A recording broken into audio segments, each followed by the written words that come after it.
coming again. Coming in glory, the Lamb that was slain. Jesus is coming again.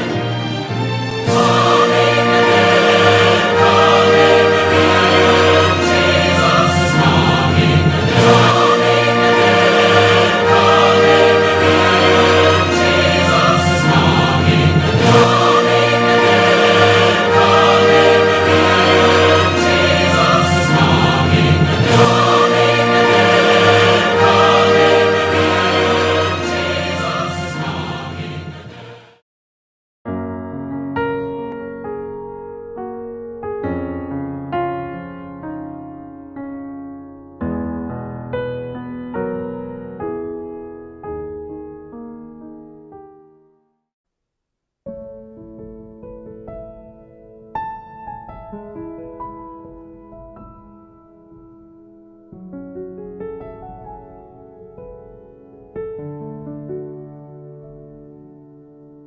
Jésus, roi d'éternité, qui est comme toi, que tu es digne, que tu es digne. Créateur de toutes choses, source de la vie, que tu es digne, que tu es digne, revêtu de majesté, tu t'es dépouillé, que tu es digne, que tu es digne, que tu es digne.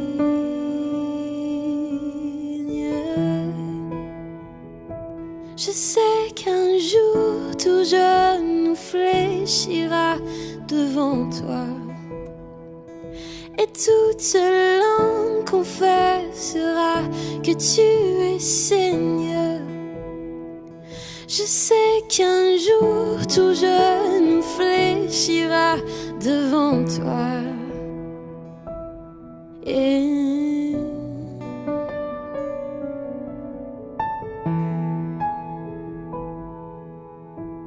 tu nous as donné la vie, toi le Dieu de gloire, que tu es digne,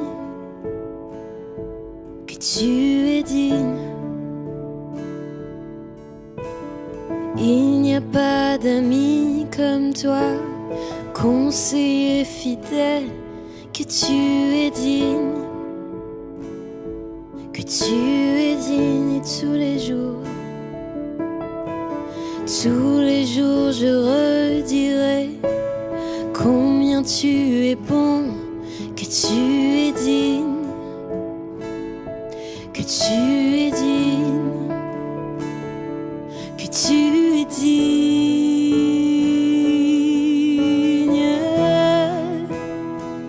Je sais qu'un jour tout genou fléchira devant toi, et toute langue confessera que tu es Seigneur.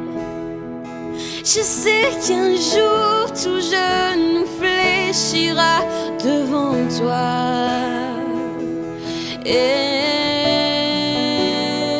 oui, je sais qu'un jour tout genou fléchira devant toi, Seigneur, et toute langue confessera que tu es Seigneur.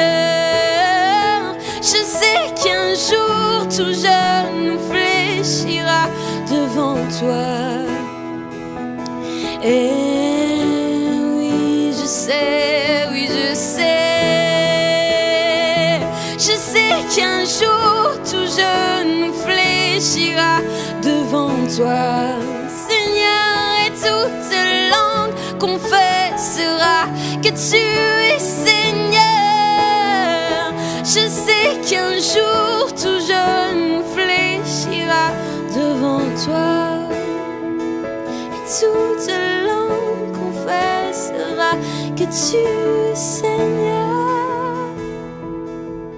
Car le ciel est ton trône, et la terre ton marchepied. Oui, le ciel est ton trône, et tu règnes à jamais, car le ciel est ton trône, et la terre ton marchepied. Oui, le ciel est ton trône, et tu règnes à jamais, Seigneur.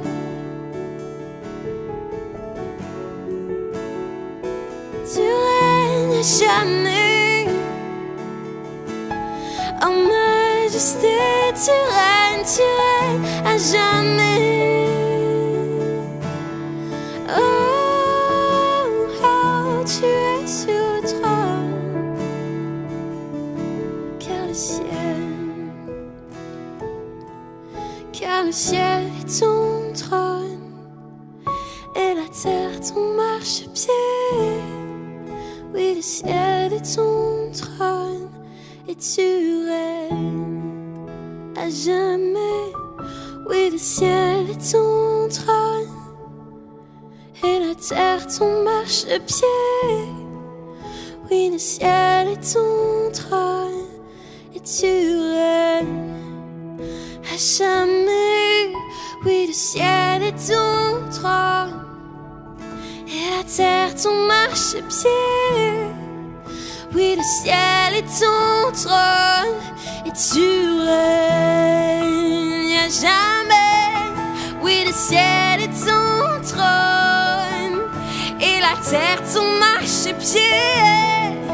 Oui, le ciel est ton trône, et tu règnes à jamais. Oui, le ciel est ton trône, et la terre ton marchepied. Oui, le ciel est ton trône, et tu règnes à jamais. Oui, le ciel est ton trône, et la terre ton marchepied. Oui, le ciel est ton trône, et tu règnes à jamais. À jamais.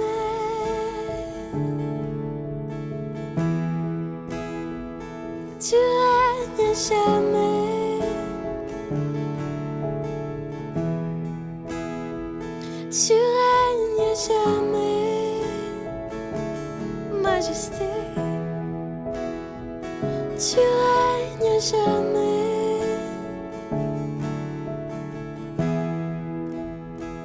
Je sais qu'un jour tout genou fléchira devant toi,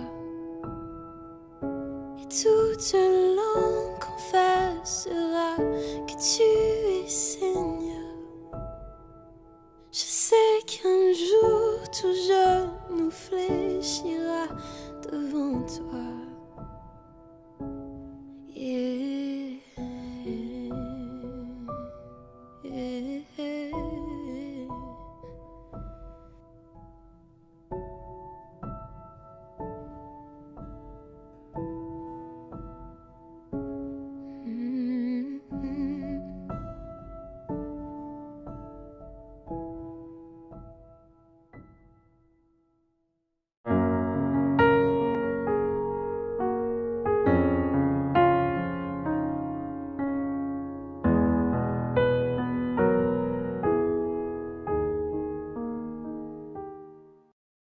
La belle et courageuse reine.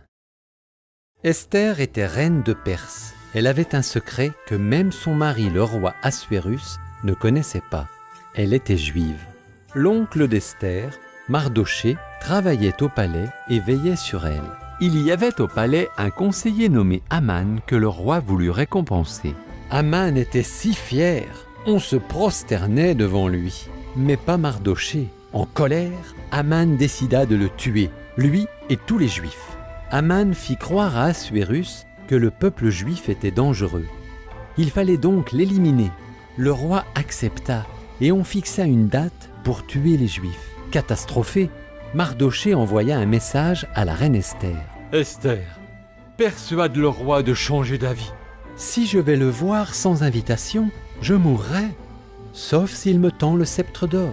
Esther, c'est peut-être pour faire face à ce danger que tu es devenue reine. La courageuse Esther accepta. Après avoir prié, elle entra dans la salle du trône. Le roi Assuérus la fit approcher et lui tendit son sceptre d'or. « J'aimerais organiser un repas avec Aman, dit Esther. Aman était en train de faire construire une potence pour y pendre Mardochée quand il reçut l'invitation du roi. Il se rendit alors au palais pour le repas. Pendant le repas, Esther dit « Un homme veut nous tuer, moi et mon peuple. »« Qui est-ce » demanda le roi. « C'est ce méchant Aman, l'ennemi des Juifs !» s'écria Esther. « Garde, mettez-le à mort !» On pendit Aman à la potence qu'il avait préparée pour Mardochée. Grâce à l'intervention d'Esther, les Juifs étaient sauvés. Ils firent une grande fête qui est encore célébrée aujourd'hui.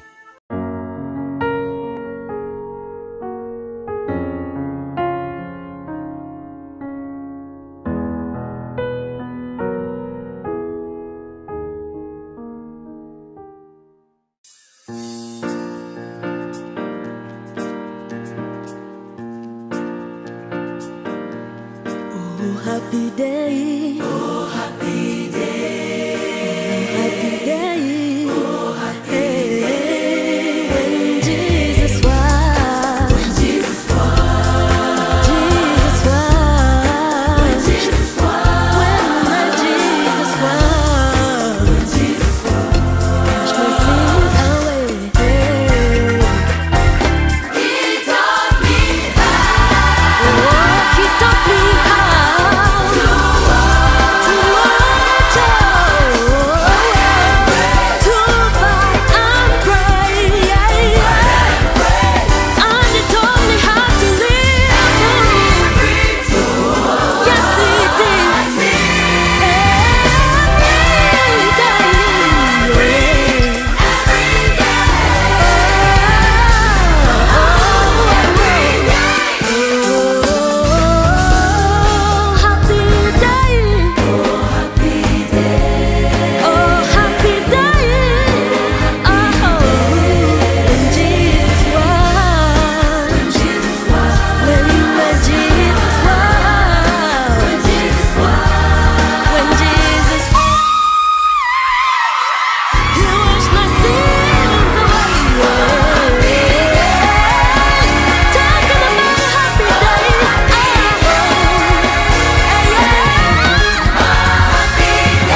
place, not in a man-made creed. I trust the ever-living one, that he for me will plead. I need no other evidence, I need no other plead. It is enough that Jesus died and rose again for me.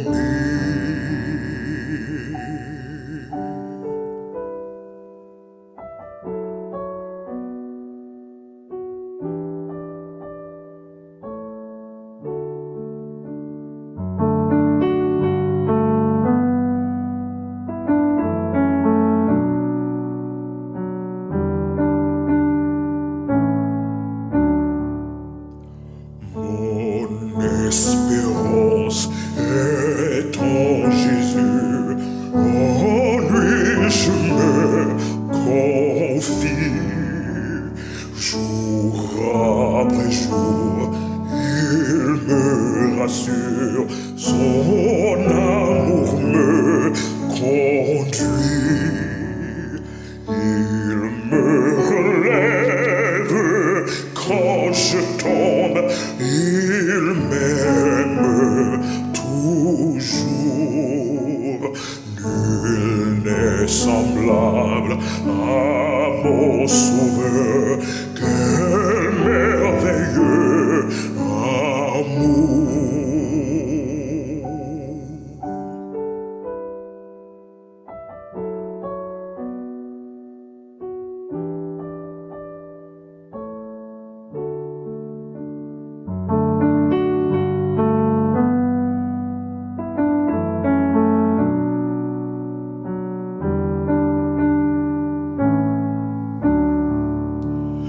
My soul is resting on the word, the living word of God. Salvation in my Savior's name, salvation through his blood. I need no other evidence, I need no other plea. It is enough that Jesus died and rose again for me.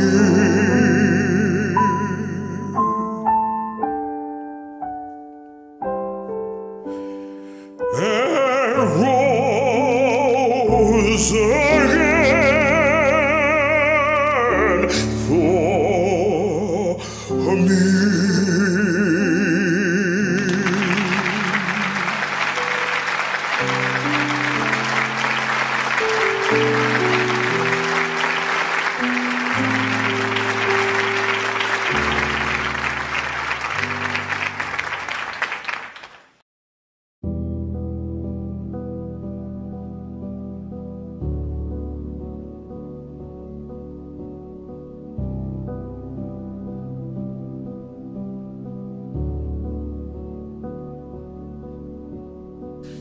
Bien-aimés dans le Seigneur, recevez mes salutations cordiales.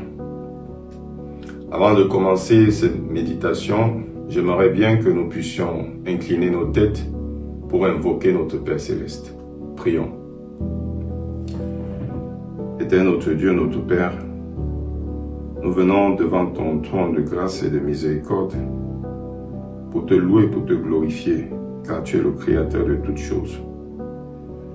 Père, nous venons aussi devant ton trône de grâce et de miséricorde, nous prosterner devant ta face et demander le pardon de nos fautes, de nos péchés, et demander également le pardon de tous ceux qui ont péché contre toi, Seigneur.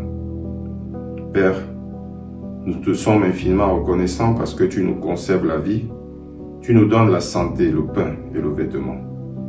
Maintenant que nous allons ouvrir ta parole, envoie ton Saint-Esprit afin qu'il puisse nous éclairer nous guider, ouvrir notre entendement afin que nous puissions grandir dans ta connaissance. Assiste-nous, nous te prions au nom puissant de Jésus. Amen.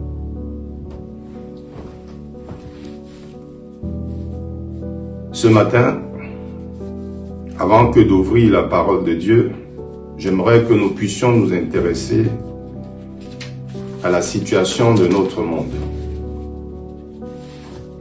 En fait, nous sommes plongés dans une guerre qui ne dit pas son nom. Seulement, les divertissements et toutes les difficultés qui constituent notre réalité ont tendance à vouloir nous faire éluder le fait que nous sommes réellement engagés dans une guerre, et une guerre qui a des conséquences éternelles pour chacun d'entre nous. Il nous arrive de temps en temps, dans des familles, de perdre des êtres chers. Au-delà de la douleur de la perte, il y a des questions beaucoup plus importantes qui se posent à nous. Reverrons-nous l'être que nous venons de perdre? Est-ce que notre parent a fait la paix avec notre Créateur pour que nous puissions nous retrouver? Ce sont là des questions essentielles de la vie. Nous savons que l'ennemi veut nous distraire. Il veut diriger nos regards d'un côté et d'autre pour pouvoir accaparer nos énergies et attirer notre attention vers la mauvaise direction.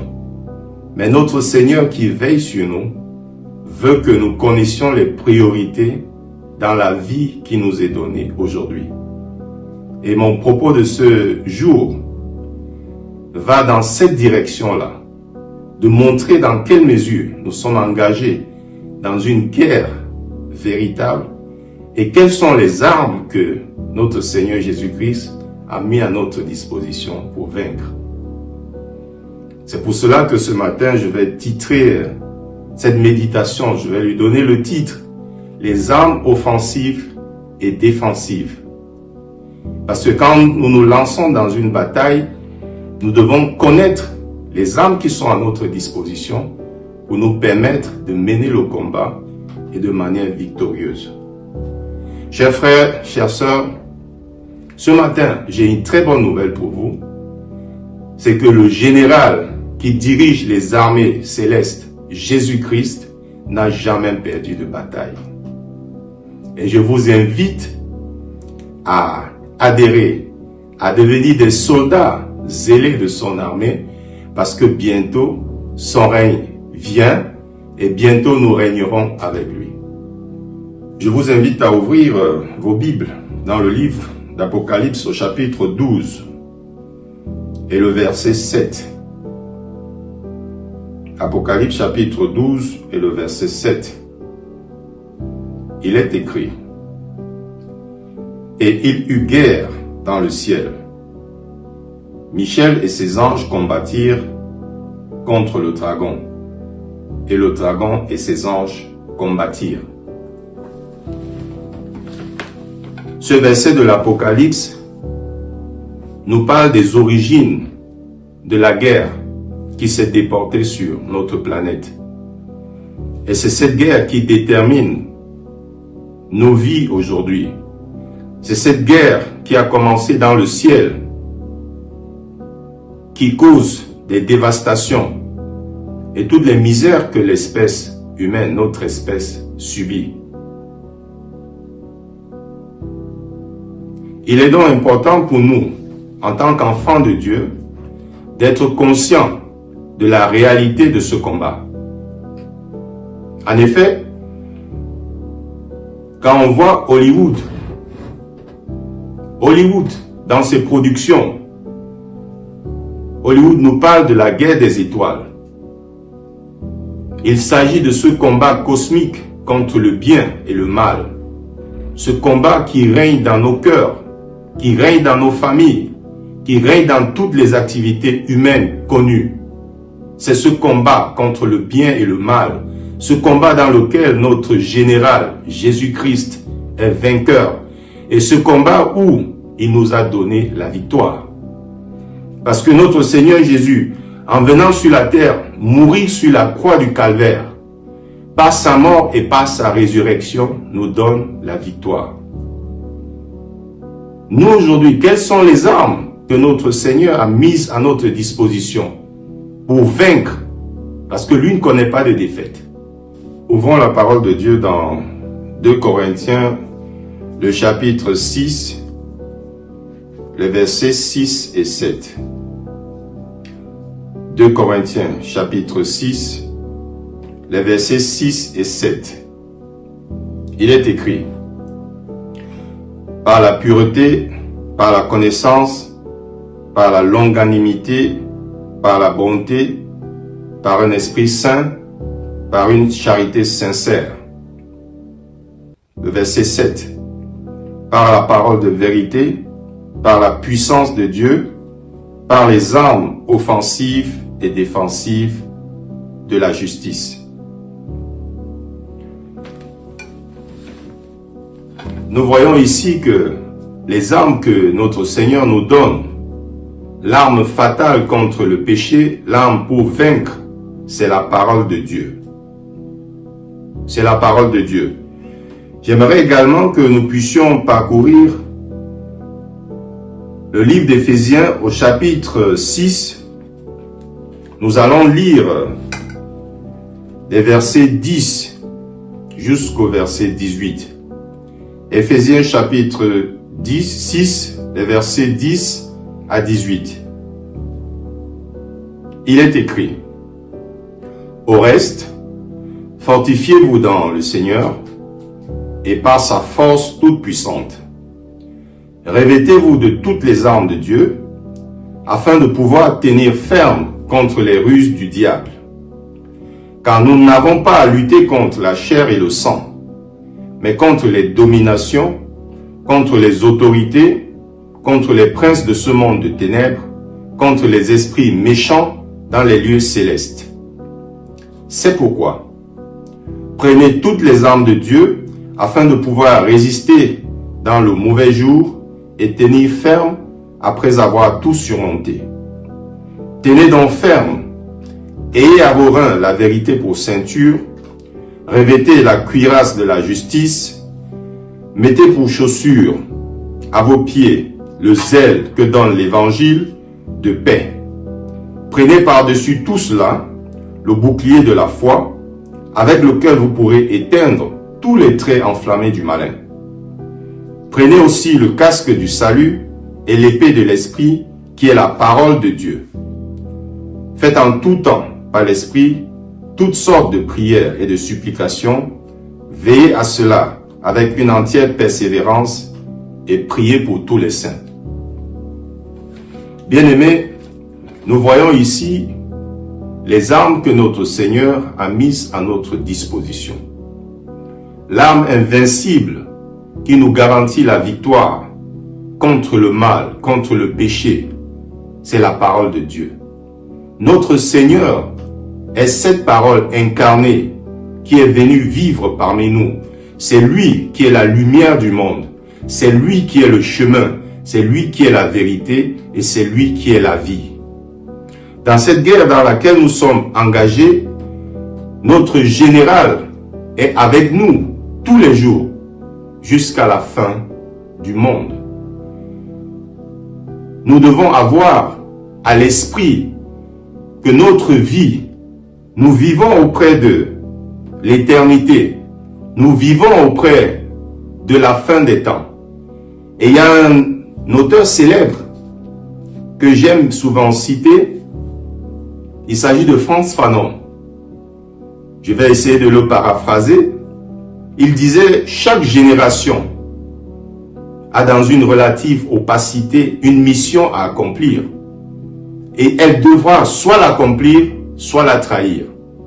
Notre mission à nous aujourd'hui, c'est de combattre le bon combat. C'est de combattre avec les armes de Dieu et de répandre l'évangile de la fin des temps à nos frères afin que, au retour de notre Seigneur, qu'il puisse nous trouver prêts et qu'il puisse nous amener avec lui pour que nous puissions régner avec lui. Nous allons une fois de plus ouvrir la parole de Dieu. J'aimerais ici conclure avec un verset pour nous donner de l'espoir à tous, afin que nous puissions être galvanisés, nous puissions être zélés pour la cause de Dieu, nous puissions être zélés pour répandre l'évangile et avertir le monde que ce combat qui est d'actualité, ce combat qui menace notre éternité, il vaut la peine d'être mené avec la force que le Saint-Esprit accorde aux soldats de Dieu. Pour conclure cette méditation, je vous invite une fois de plus à ouvrir la parole de Dieu dans le livre de Luc, le chapitre 21 et le verset 36. Luc chapitre 21 et le verset 36. Il est écrit: Veillez donc et priez en tout temps, afin que vous ayez la force d'échapper à toutes ces choses qui arriveront et de paraître debout devant le Fils de l'homme. Ici, nous voyons que nous sommes appelés à veiller et à prier en tout temps, à veiller et à prier quotidiennement. Parce qu'en tant que soldats du Christ, nous devons être prêts à chaque moment, afin que la venue de notre Seigneur nous trouve debout, vigilants et dans l'attente. Ainsi nous pourrons, tel qu'il est écrit dans le livre de 2 Timothée au chapitre 4, le verset 7, nous pourrons dire: J'ai combattu le bon combat, j'ai achevé la course, j'ai gardé la foi. Notre mission, c'est de persévérer dans la prière, de persévérer dans l'étude de la parole de Dieu, afin que nous puissions être victorieux dans cette guerre, dans ce combat contre le mal.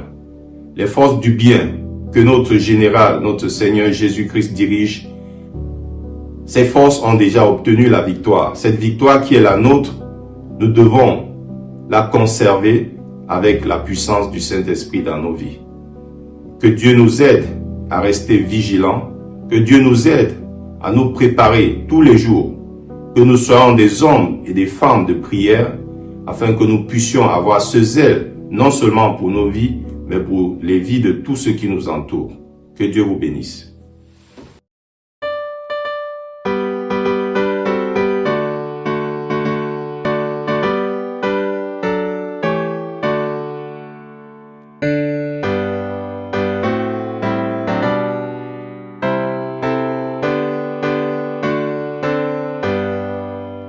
Debout pour la sainte guerre, le mal est grand encore.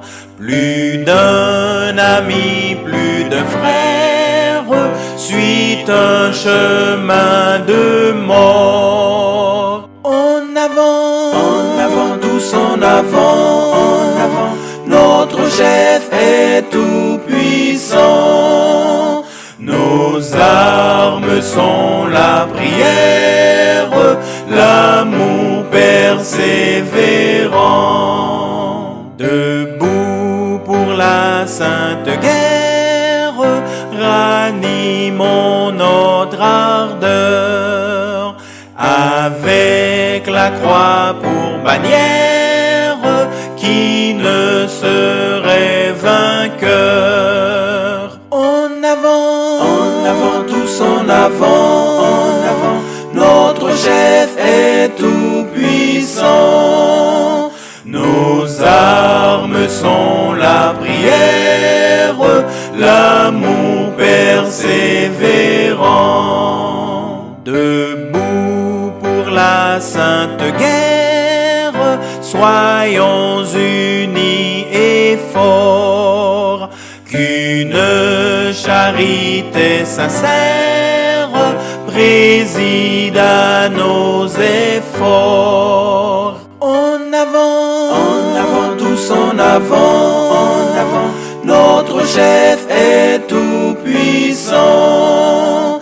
Nos armes sont la prière, l'amour persévérant. Ô Dieu, pour la sainte guerre, revêt-nous tous en Christ, des armes de la lumière, des dons de ton esprit. En avant, tous en avant, notre chef est tout puissant.